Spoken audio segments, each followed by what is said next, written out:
Welcome to the 2022 season of Fantasy Football Weather Guys. I'm your host, Colin Golzinski. I am here with our on-staff meteorologist, Dr. Mike Ventris and Sean Bratton. Welcome to the season, everyone. How was your summer? Hey, happy NFL Day, right? We're starting here live in 2022 with regards to weather. We have some weather this week, which is exciting. How long did we wait until last season for some weather? It's probably a good amount of time. I feel like it was November. Yeah. I don't know why I have November in my head, but I was thinking November. It was a while. We actually had a few games, but they were kind of marginal. We actually have some actual real risks this week, which is really unusual this early on in the season. Usually we see these more mid-latitude storms in the fall, but here we are, week one with impactful weather. So, Colin, we were busy on the off season, and we have some changes that we're going to be kind of working through this year with a different rating system that isn't totally implemented yet, but we'll be kind of discussing today with our impacts. And Sean, you want to just kind of explain what you've been hard working on this past summer? Yes, I was going to say hardly working on, but working hard on. Working hard or hardly working, right? Yeah, so we're implementing a new risk rating system, and this is going to take into consideration a few different things that our current one does not. So it's going to be a little bit more accurate and be able to use some information in different ways from a historical perspective to make these forecasts maybe a little bit more realistic and accurate. So we're really excited about that. And then we're also going to be looking at some player profile stuff, some different tools that we're developing. So we definitely have some cool things in the works. And with the rating system, we hope to have that up and running in the next few weeks here, but we'll definitely keep everyone updated. Great. I'm excited. I hope everyone else is. And if anyone has any comments or questions about specific player impacts until we get that there, reach out to us on all our social media at FFWeatherguys or go to our website and there's a Ask Us question. We're very responsive. This week, we actually have weather in week one. So, Mike, you want to just go through our current impact table and what we're seeing? And the game is 49ers and Bears in Chicago. Yeah. So we have our impact weather table on our website, FFWeatherguys.com. This updates live, so whenever there's a new forecast pushed, it'll actually come through here, and then it'll run through an algorithm that will essentially identify the games that we're targeting for weather impacts during a given week. So this week, you could see there's a lot of green boxes on there, which pretty much means you're in the clear whenever you're green. But there are some different colored boxes on there. There's an orange box, which is a caution game, which is essentially there's some weather occurring, but we're keeping an eye on it. It's not something to be too overly concerned about, but you can see that orange box for the New York Giants and Tennessee game. And then there's a red box, and that is our extreme category. And we try not to get these extremes too much here in a given season based off of the algorithm. So when you see that, it's like something where we're like, okay, there's something happening here where there could be some impacts. And this is for our San Francisco 49ers game at Chicago Bears, and that's a 1:00 p.m. game tomorrow afternoon. So why don't we bring up the weather forecast for that game and have Mike and Sean walk us through what we're going to see and the impacts that we are projecting, probably specifically with these young quarterbacks. Passing and running could be a little bit different in this game. Sure. So let's quickly talk about the outlines, and then I'm going to kick it over to Sean. He's going to give out the synoptic analysis of this event. Right now, the big concerns are winds, 20 miles per hour, which is one of those thresholds that is, when winds get strong enough. As we all know, playing with games, for people who played sports, wind is tough when you're throwing a ball. So that can change the trajectory of a particular ball. If anyone wants to see what wind does, just remember the Monday night game, Buffalo Patriots at Buffalo with, I forgot, 40-mile-an-hour gusts where the balls would just stop in the air. Yeah, and it's like hitting a brick wall. And that wind was parallel with the field. So that could be similar to what we're going to see here. So interesting. Not the gust speed, but the wind direction. Yeah. And this one will also have some rain. So, Sean, I'm going to bring up our weather map. So this is also something you can get at our website under weather tools here. Actually, just click it here so people can see how to go through and do this themselves. And we're going to start off with the U.S. Eastern precipitation map, where we have some mean sea level pressure in the contours. And I'm actually going to zoom out a little bit here and go make sure you guys can see where we're at Saturday. I'm going to move to the game time here. Sunday, so tomorrow, and then this is the category between 1 p.m. and 7 p.m. And Sean, tell me what's going on here synoptically. Yeah, synoptically, we have mid-latitude cyclone, right? And this one is spinning up over the Midwest. It's going to start to occlude, and its bullseye is kind of right over the Chicago region. So, Mike, I don't know if you want to kind of highlight Chicago. Maybe tough to see with the precip overlay there. But yeah, we're going to be getting some pretty high precipitation rates throughout this game. It looks like this system is going to be pushing through early on during the game and looks to be moving out of the area toward the end of the game. But there's going to be some heavy rain rates and also, as Mike mentioned, some significant wind associated with that game where we're talking about 20 miles an hour sustained, which is fine. But really, the big impact here is we could see gusts up to 30 miles an hour associated with this game for basically the entirety of the game. So as Colin mentioned, we saw kind of the effects of something similar to that. We're not expecting what we saw like New England and Buffalo, but still just to show like when these gusts are going at this rate for this period of time, it does impact gameplay. The other couple games that we're kind of monitoring here, the big one is the Chicago game. But because this is a large synoptic feature with this frontal boundary, Cincinnati, we're looking at maybe getting some periods of rain. And then for the Tennessee, the Giants are going to be playing at Tennessee and the Browns are going to be playing at Carolina. We may get some convection there. So this is a little bit tougher to forecast, but there could be isolated thunderstorms with maybe some pockets of heavy rain for at least portions of the game. We're not expecting big impacts for those games, but just to kind of keep in mind that we may see rain during those games as well. Yeah, and those thunderstorm events are tough because like we saw at Kansas City last year, if you get a nice squall line or a strong storm moving into a football game, if there's lightning, they're going to put the game into a delay. So while our algorithms may kind of flash here for certain events, if there's a lightning delay, then you're probably going to wait until all the impactful weather is gone. So that's something that we always are concerned about when making these calls about some of these games, that there are scattered thunderstorms in the area. If there's storms, it could potentially like delay the game until that weather moves out. But for this Chicago game, we know that there's going to be wind for the duration of the game. So even if there are any isolated cells in Chicago, they may wait for those cells to move out, but the wind is still going to be a factor. Yeah. And we are getting some questions on Twitch here. Do we want to kind of move into maybe some of those player impacts? Again, our focus here is going to be on the Chicago game, and people are kind of wondering, what do we do with these QBs, wide receivers, and running backs? I think we should go to the question. Let's just start with Montgomery, since there were some questions on that in Twitch, and then we'll run through the other players. Yeah. Yeah, so typically during these games, right, when we have high precipitation events, and especially we're talking about two young QBs, as Colin mentioned earlier on, Trey Lance, Justin Fields coming in here. Trey Lance is completely unproven. He's a raw prospect coming in here. He has a lot of potential. So his floor is huge, but his ceiling is huge, but his floor is also pretty low as well. Mike, you drafted Trey Lance in our league. Are you playing him this week? Yeah, so there was a ton of offseason buzz about Trey Lance, right? They got rid of, or they essentially dethroned Jimmy G, put Trey Lance into the starting role. They have a lot invested in him, right? So we know that essentially the 49ers are backing him to do this. I drafted Trey Lance. I'm big on him this year. But I can tell you this, I don't feel super confident in Lance this week. I have in our home league here in just fantasy football, I actually made a pivot. I'm actually pivoting to Jared Goff. And that's even something that makes me feel sick saying out of my stomach there, just because no one wants to play Jared Goff in week 1. But particularly in this game here, if there is significant wind, I'm a little concerned. Now, I think Lance will have some ups, will have a floor with regards to rushing. I think he's going to be a mobile quarterback, and that he could potentially make up for any big plays, throughout the air that maybe, you don't see it in this game just because of that wind. But I'm looking for more of a stable option this week in my league, and also in my DFS lineups. I'm not targeting Lance this week. Yeah, I think that's a really good point. With Lance, if you want to take that dart throw and go with him, go for it. Just know that floor could be low. Risky. Right now, he's projecting. What's that? I was saying it's risky. Yeah. Yeah, he is risky, right? He is. I mean, right now he's projected to get 207 passing yards and 42 rushing yards.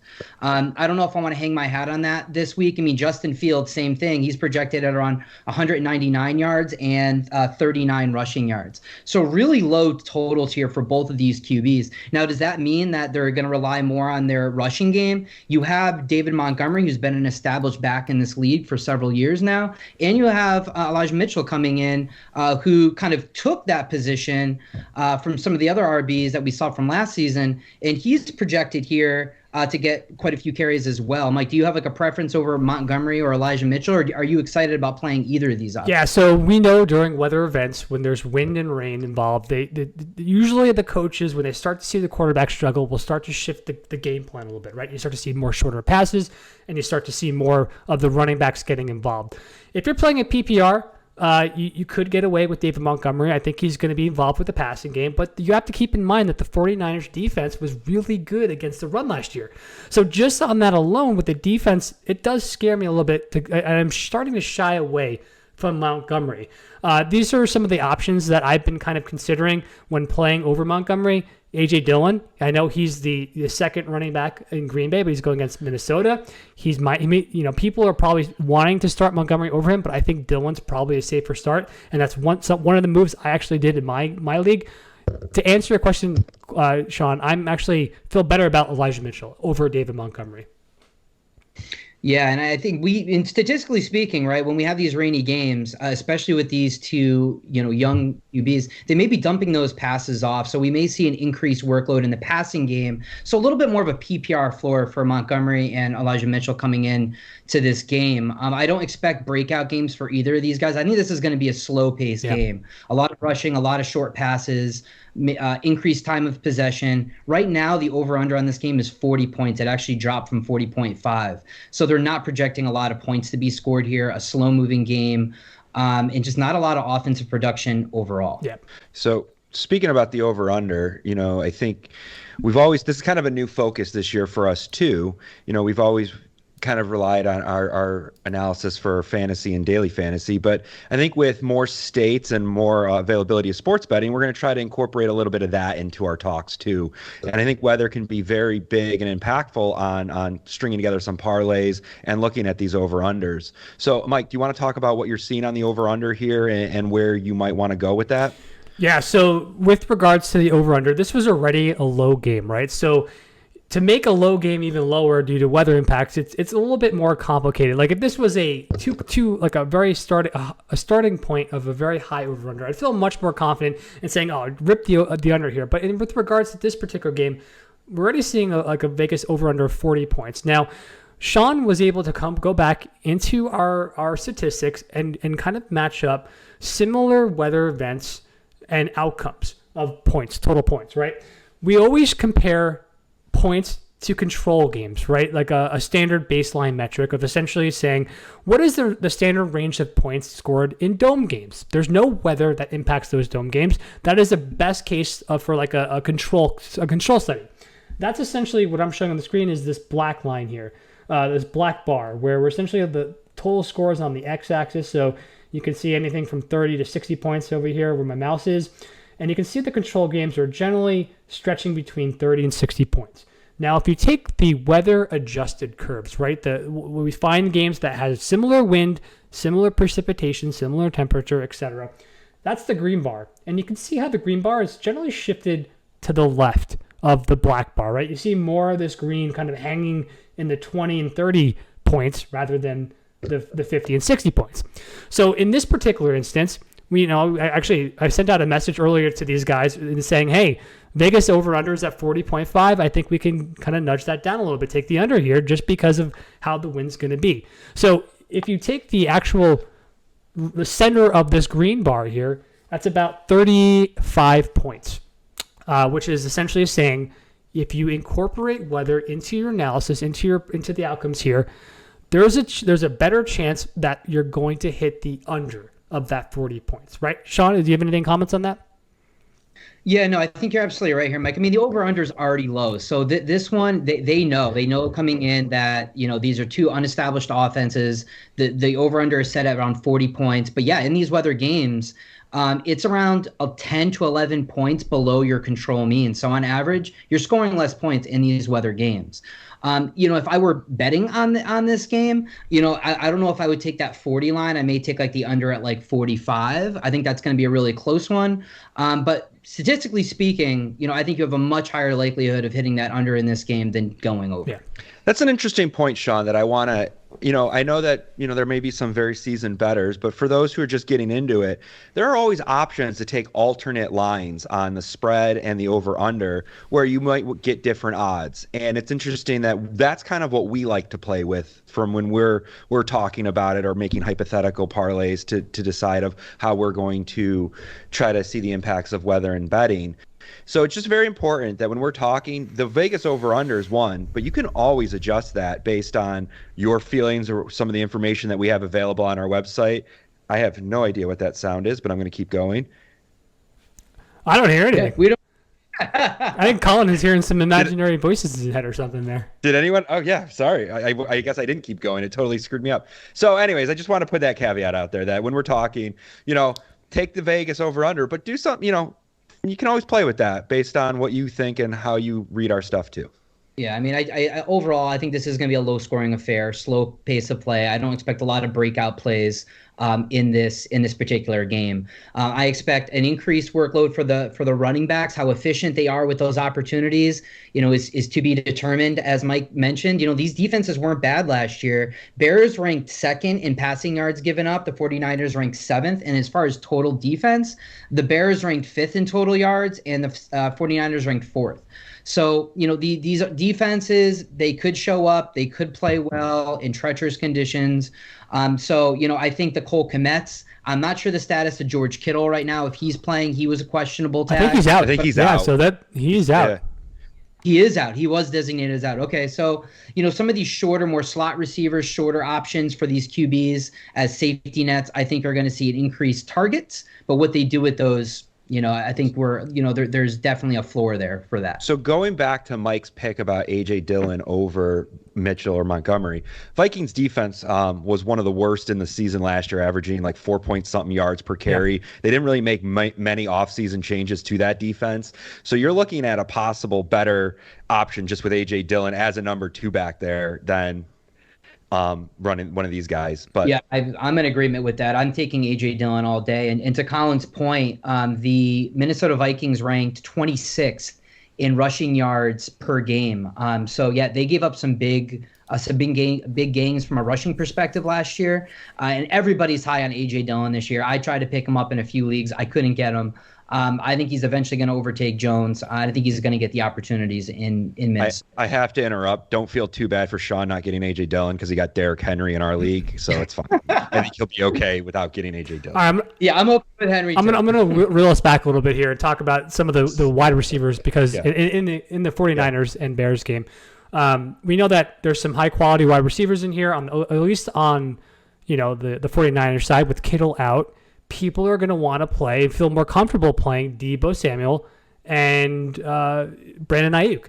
A lot of buzz over in the offseason about Brandon Ayuk. He was the golden boy about 2 years ago, right? And then he kind of fell off, went into the doghouse. Deebo had his great season. How do we feel about Samuel and Ayuk in this matchup? I mean, here's the thing. We have 0 data points, right? We don't know who Trey Lance is going to favor here. We know Deebo Samuel's. You can use him as a receiver. Right. His versatility is going to be an upside in the beginning, not knowing. Yeah, exactly. But we don't know who Lance is going to go to, and especially in really bad, messy conditions at Soldier Field. I'm not super excited about any option just because, number one, we don't have any data points, and 2, these conditions are going to be treacherous. Yeah, I get it. I feel like the Deebo Samuel upside with rushing, right, was there because Mitchell was out last year. I'm a little nervous about him this year, to be honest, but I know that he has incentives in his contract to hit those rushing yards, so there's going to be some design plays for him. So I feel like Deebo has that better floor in this particular matchup because of the rushing. They may turn Deebo a little bit to kind of spark some jolt, or put some jolt into the offense, but I feel like I'm staying away from Ayuk in this game. That's just me personally, but I know that a lot of people are big on him this week. If you listen to some other shows around the industry, and I'm just a little bit more concerned here with the wind risk because I know Ayuk is going to be that deep threat. Maybe they can, and since this is a parallel wind event game, you do get 2 quarters where the wind is behind you, so you could potentially loft it a little bit further. So maybe Ayuk connects with Trey Lance in one of those types of those quarters where you do have the wind at your back, but you remove that factor and you're throwing into the wind 2 quarters. That's going to reduce the likelihood of Ayuk having a big game here. That's just how I'm feeling as a gut call. So I think what you're saying is if you're going to take any kind of receiver, it's really going to be the tight end, Kemet, and other Cole than that. Kmet. Yeah, Cole Kmet. Yeah, we do know that Kittle's out. So on the other side of the ball, Cole Kmet, we do not. Yeah. He is going to get peppered with targets in this game, especially with the wind being a factor. Yeah. Yeah. Yeah, I think if I'm somebody who needs a big play and I need big upside, if you really want to play Ayuk here, you didn't spend a lot of draft capital. And DFS, I'm not sure what his value is. I'm sure it's low. I'm just going to find out. Yeah, if you want to take a dart throw at him, go for it. If you really need the volume and you really need the points as a solid floor, I think Deebo Samuels will be safe enough in this game. And then on the Bears side, I think Komet's going to be. I have him in our league, and I'm excited for him this week. I don't expect big things, but I think he's going to give me a safe floor. I think that I like that Deebo call because he was my keeper this year, so I'm hoping that he comes through here. But I'm a little nervous about him. I'm not going to lie. In this game, but long term, he's going to be. I think he's going to be solid this season. Yep. Okay. So as I keep looking up the price of Ayuk, you want to, Sean, you want to kind of just run through the other games that we possibly are seeing that may not be so impactful as we kind of close out our first show? Yeah, again, we really wanted to focus on the Chicago game because it's pretty much a slam dunk that there's going to be inclement weather. The other games are either there's not going to be weather for a long enough duration, or it's just the conditions are not really severe enough to really warrant any impacts. So the Cincinnati game's another one. I think that it's not showing up on this particular risk table, but it is one that we are monitoring because there could be some isolated thunderstorms and showers moving through the area throughout the game where the Pittsburgh Steelers are going and facing the Cincinnati Bengals. That's a game that we are monitoring.